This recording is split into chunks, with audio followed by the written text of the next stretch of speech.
Have you ever wondered why being kind doesn't always get you what you deserve? Why sometimes, despite your good intentions, you end up feeling overlooked, underestimated, or even taken advantage of? It's like the world rewards not just kindness, but a kind of cleverness, a strategic way of playing the game.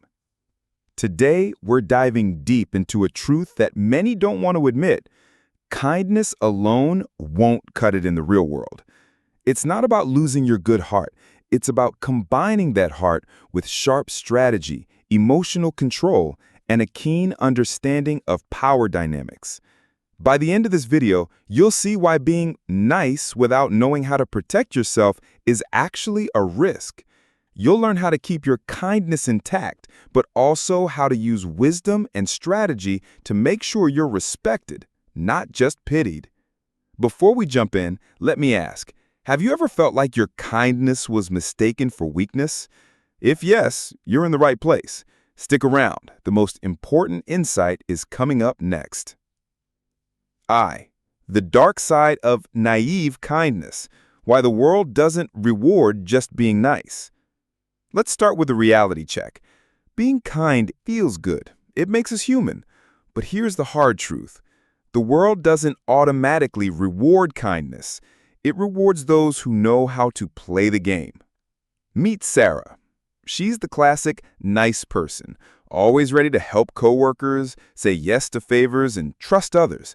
Yet Sarah often finds herself overlooked for promotions, passed over in meetings, or worse, taken advantage of by colleagues who don't have her best interest at heart.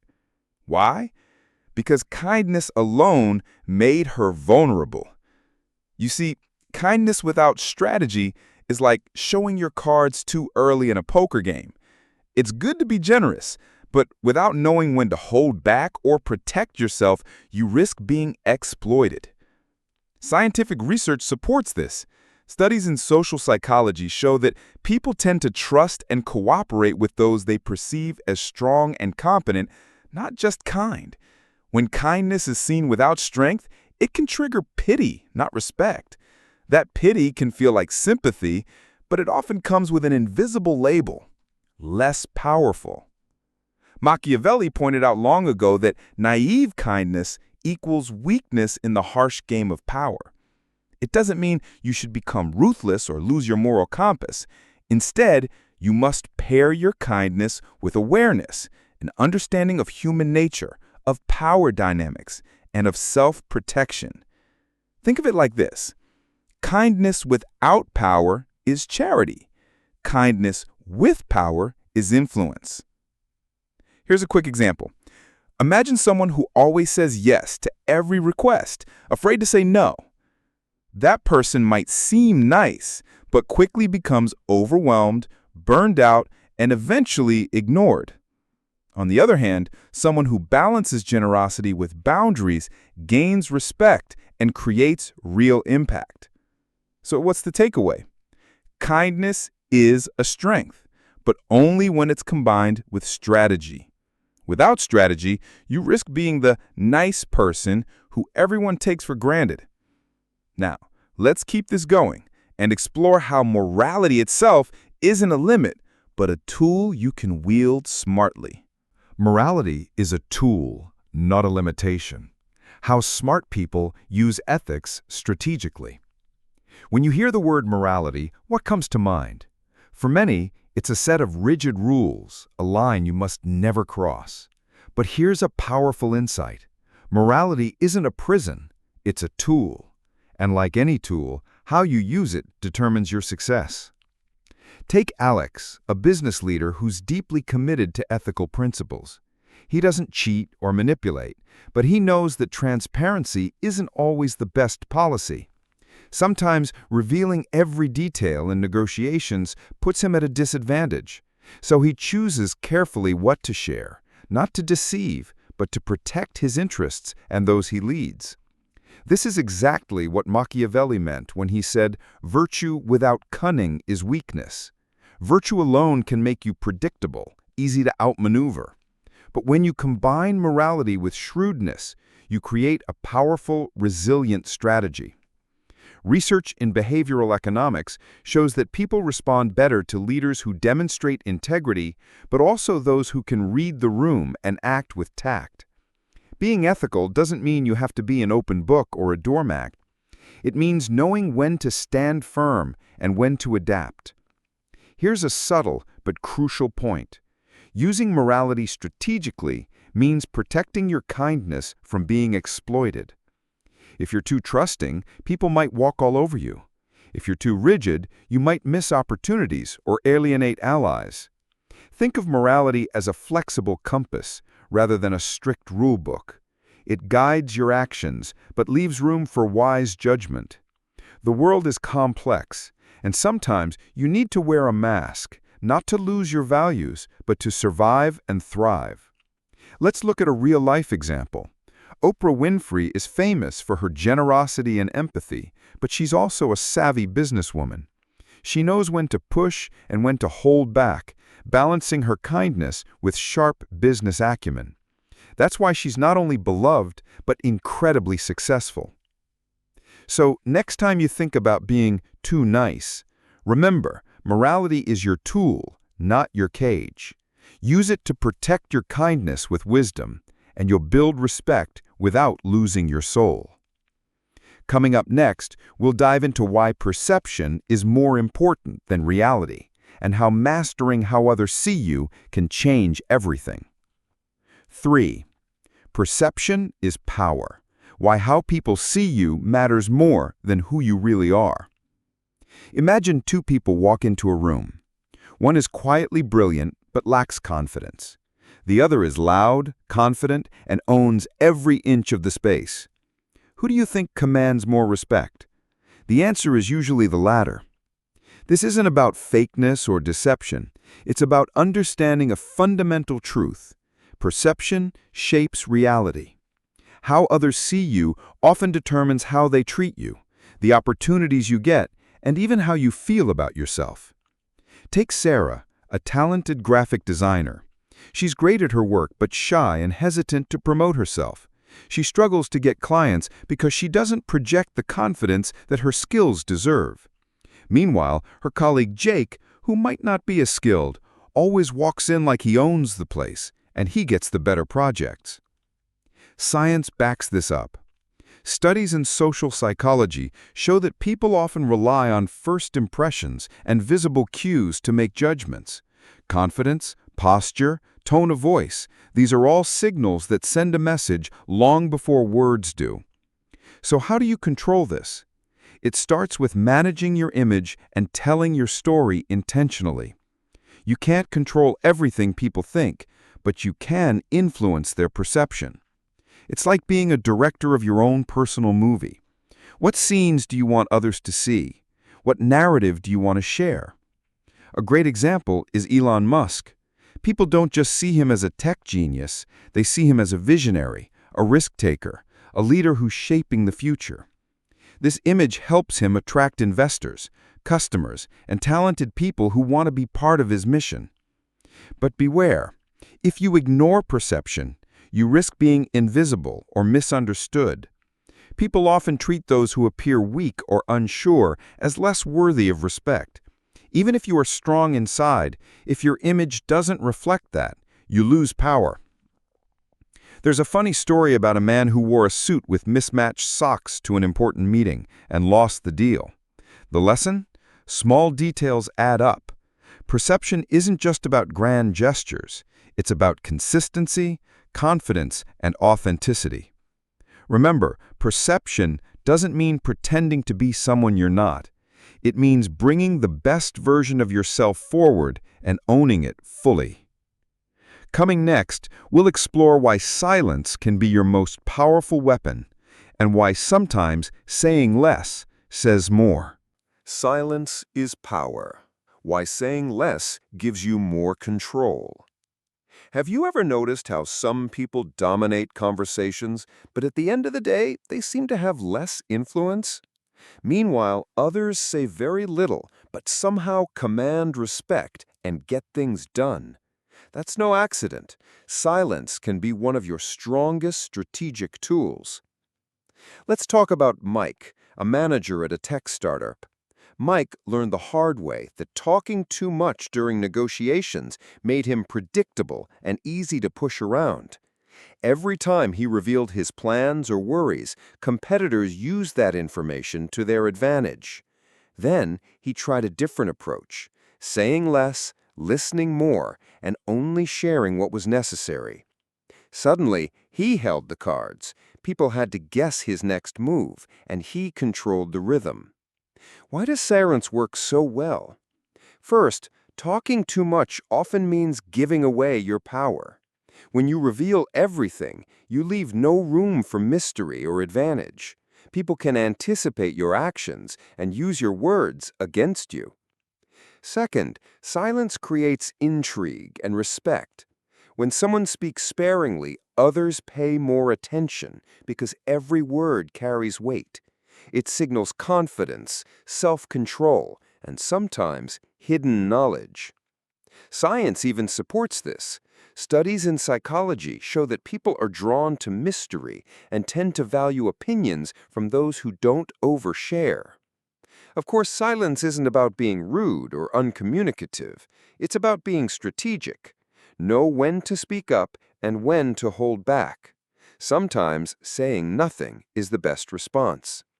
Remember the old saying, empty vessels make the most noise? It's true. People who constantly talk often reveal their insecurities or lack of control. There's also the power of pauses. A well-timed silence can make others uncomfortable and eager to fill the gap, giving you the upper hand in conversations or negotiations. Imagine you're in a meeting and someone challenges your idea. Instead of rushing to defend it, you pause, smile, and say nothing for a moment. That pause forces others to think, possibly doubt their own argument, and gives you the advantage. This isn't just theory. It's a tactic used by world leaders, CEOs, and influential figures throughout history. So the next time you feel the urge to overshare or react immediately, pause. Use silence as your shield and your sword. Up next, we'll dive into why unpredictability commands respect and how being hard to read can be your secret weapon. 5. Unpredictability equals respect. The power of keeping them guessing. Have you ever noticed how the most respected leaders and influential people often seem unpredictable? They don't just follow scripts or patterns. They keep others on their toes. And that unpredictability, it's a form of power. Take Sarah, a CEO of a mid-sized company. Early in her career, she was very predictable. She followed routines, answered emails instantly, and always said yes to every request. While that made her reliable, it also made her vulnerable. Colleagues and competitors easily anticipated her moves and took advantage of her predictability. Sarah learned a vital lesson. Being predictable is a weakness. When she started mixing things up, sometimes responding quickly, sometimes delaying, sometimes agreeing, sometimes pushing back, people began to respect her more. Why? Because they couldn't easily read her. They had to think twice before trying to manipulate or undermine her. Unpredictability creates a psychological edge. When others can't guess your next move, they hesitate, strategize harder, and respect your space. It builds fear, not in a bad way, but in the sense that people realize you're not someone to be toyed with. Machiavelli himself emphasized this. Leaders who are too transparent lose control. Those who keep part of themselves in the shadows maintain influence and power. But unpredictability doesn't mean being erratic or reckless. It means being strategic, varying your responses, timing, and behavior so you can't be easily boxed in. Think of it like a game of chess. If you always make the same moves, your opponent learns your style and beats you. But if you surprise them with unexpected tactics, you gain the upper hand. On a personal level, unpredictability can protect you from burnout, too. When you don't let everyone access you all the time, you preserve energy and emotional resources. Here's a little humor for you. Predictable people are like a song stuck on repeat. Eventually, everyone wants to skip the track. But unpredictable people, they're like a surprise remix. You can't wait to hear what comes next. So how do you become unpredictable? Vary your communication style. Change your routines occasionally. Say no sometimes, even if it's unexpected. Keep some information private. Remember, unpredictability is a tool. Use it wisely to gain respect, keep control, and avoid being manipulated. Coming up next, why creating strategic distance enhances your value, and how being too available can actually hurt you. Strategic distance, the power of purposeful space. Let me ask you this. Have you ever noticed how things you can't always have become more valuable? It's not just psychology, it's strategy. Meet Jason, a talented marketing manager. Early in his career, he was always available, answering every call, showing up at every meeting, responding to emails within minutes. At first, people appreciated his dedication, but over time, his influence began to fade. Why? Because being too accessible made him seem less valuable. People stopped prioritizing him. This is the paradox of strategic distance. Being everywhere all the time doesn't make you indispensable.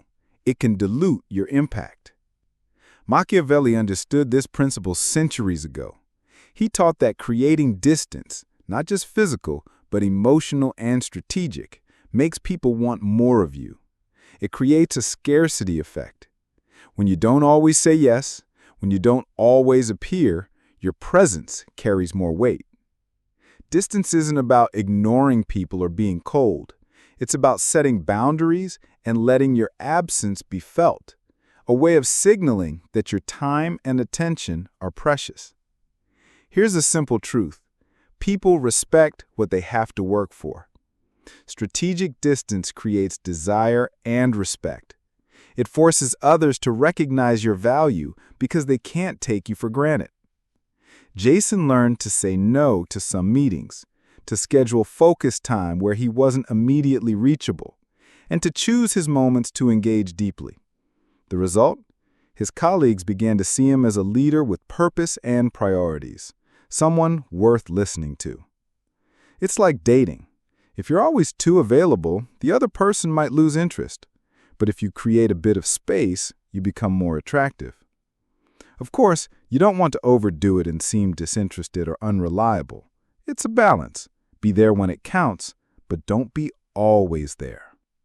By managing strategic distance, you protect your energy, increase your influence, and create an aura of importance.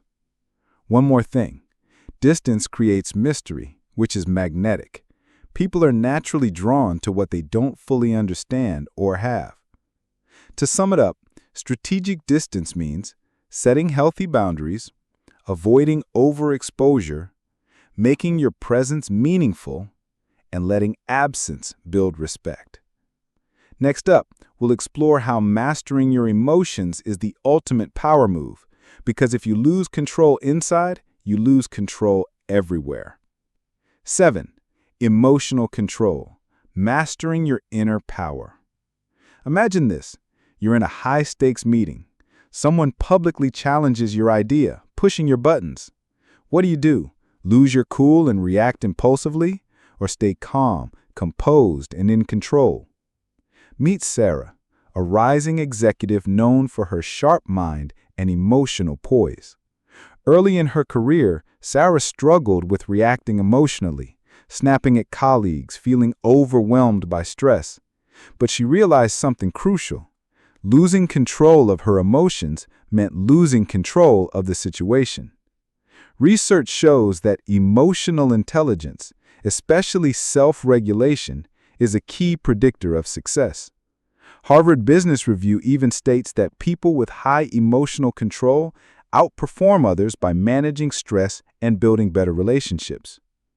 Machiavelli recognized this centuries ago. The truly powerful never let emotions cloud their judgment. They stay calm under pressure, thinking strategically rather than reacting instinctively. Here's why emotional control is your greatest asset. It prevents others from manipulating you. If they can get you riled up, they've gained power. It gives you clarity to make smarter decisions. It builds respect. People trust leaders who don't blow up or lose focus. Sarah began practicing mindfulness and took time before responding in tense moments. She learned to pause, breathe, and assess before acting. Over time, she became known as someone who could handle conflict gracefully and lead with confidence. Here's a fun truth. Being too emotional can make you look like a reality TV star in a business suit, entertaining, but not trustworthy. No one wants to follow a leader who's unpredictable in moods. Yet this doesn't mean suppressing feelings. It means mastering them, channeling passion productively rather than letting it run wild. Remember, anyone can get angry or anxious. The challenge, the real power, lies in controlling those emotions to serve your goals. Machiavelli would say, control your emotions, or they will control you. So, next time you feel your blood boil or anxiety spike, pause. Ask yourself, is this reaction helping or hurting my position? If it's hurting, choose calm. Choose power. Up next, we'll dive into the art of strategic patience, waiting for the right moment to strike, because timing can make or break your success. Part 8. Strategic Patience, Waiting to Win. Let's talk about patience, not the kind where you just sit and wait bored, but strategic patience. This is about timing your moves like a chess grandmaster, knowing exactly when to make your next play for maximum impact. Meet Jake, a young entrepreneur eager to launch his startup. At first, he rushed decisions, signing deals too soon, pushing products before they were ready. Result? He burned through cash and lost customers. Jake learned a hard lesson. Impatience can cost you more than waiting. He shifted to a new approach, careful observation, learning his market, and acting only when the moment was right. Science backs this up. Studies from Stanford University show that people with higher patience levels are more likely to achieve long-term goals and experience less stress. Machiavelli emphasized patience as a form of power, too. Acting impulsively can leave you exposed. Waiting builds strength and opportunities. Here's why strategic patience works. It lets you gather more information, making your decisions smarter. It creates suspense and respect. People notice when you don't jump at every chance. It allows you to conserve energy and resources for when it counts. Jake's story shows how patience isn't about passivity. It's an active, calculated choice. Like a predator stalking its prey, timing is everything. Now, don't get me wrong. Strategic patience isn't about endless waiting or indecision. It's about knowing when to move now and when to hold back. Think about this. Have you ever rushed a big decision and wished you could take it back? That's impatience talking. Here's a quick tip. Practice delayed response in small things. Next time you get an impulse to say yes, no, or react emotionally, pause and breathe. See what changes when you wait. In the words of Machiavelli, fortune favors those who adapt. Being patient means you're flexible, observant, and ready to strike when the time is right. Stay with me. Up next, we'll explore how becoming an anomaly, someone who stands out and rewrites the rules, is your ultimate edge in this game. Part 9. Becoming the anomaly. Stand out or fade away. Here's the truth nobody likes to admit. If you play by the usual rules, you'll get the usual results. Mediocrity is the default setting. To win big, you have to break the mold. Take Sarah, for example, a mid-level manager stuck in a sea of sameness. Everyone followed the same routines, the same office politics. But Sarah chose a different path. She started questioning the system, bringing fresh ideas, and refusing to be boxed in by traditional expectations. She became an anomaly, someone who's unpredictable and hard to categorize. And guess what? That made her indispensable. Why? Because systems, whether in business, society, or politics, are designed to control and swallow those who conform. They reward compliance and punish rebellion. Machiavelli knew this well. The strongest leaders weren't the ones who fit neatly into the system. They were the ones who created new rules, shifting power by being different. Science backs this up too. Psychologists say that people who think outside the box have better problem-solving skills and often achieve higher success because they don't get stuck in outdated patterns. But being an anomaly isn't just about being different for the sake of it. It's about strategic differentiation, knowing what unique value you bring and making sure it's visible. The challenge?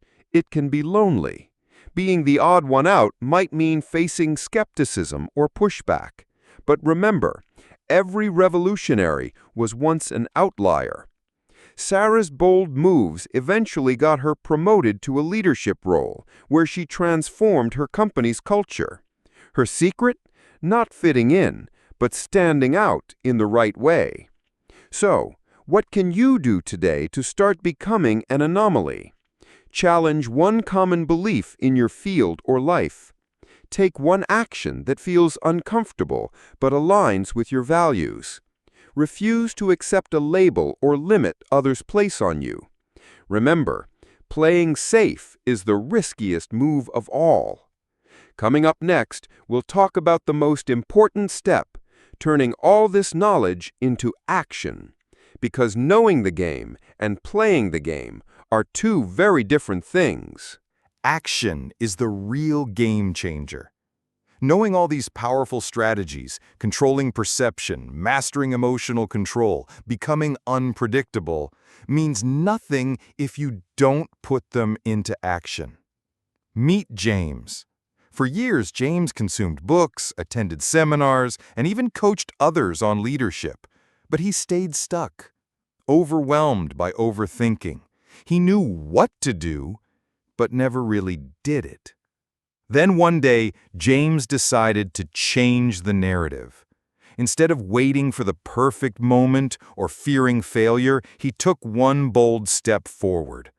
He started small, setting boundaries, speaking up more, managing his emotions in tough meetings. That small shift made a huge difference. Suddenly, people listened. Opportunities appeared. Confidence grew. The science of habit formation tells us it's those consistent, small actions that create lasting change, not a sudden overhaul. Machiavelli's wisdom? It is not titles that honor men, but men that honor titles.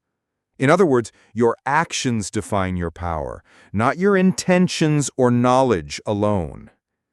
You can't afford to stay in analysis paralysis. The world rewards doers, not just thinkers. Here's a simple truth. Most people fail because they confuse knowledge with progress. They read, watch, and plan, but never commit.